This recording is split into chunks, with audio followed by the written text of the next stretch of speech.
Irish moss is a seaweed. It's a red algae seaweed. It looks like that when it's totally dried.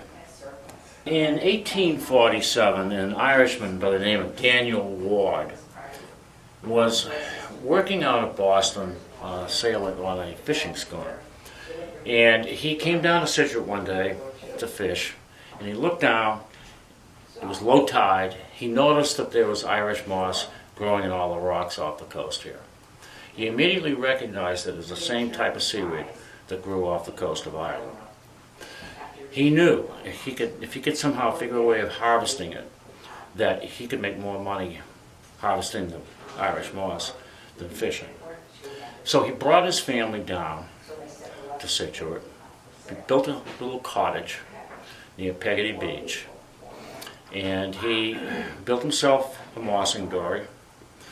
And then he needed a rake, and we have one of the original old rakes right here.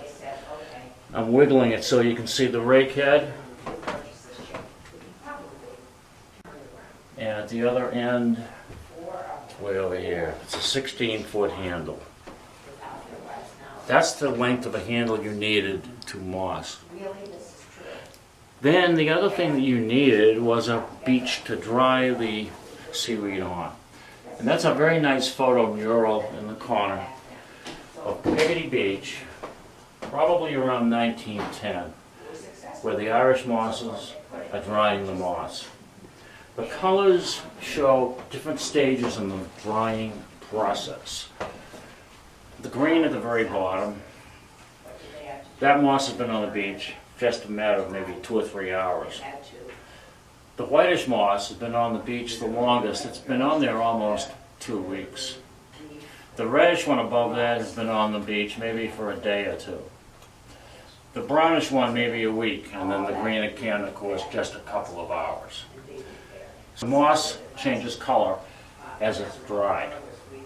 Before the mossers could put the moss away in barrels, they had to have it absolutely dry. It could not be moist at all, otherwise it would rot. Once it was totally dried, they would then put it in barrels and store it away in what was called an Irish moss storage. Brighams, all good ice creams, toothpaste, chocolate puddings, carnation breakfast, fruit by the foot, many processed foods. It's used as an emulsifier.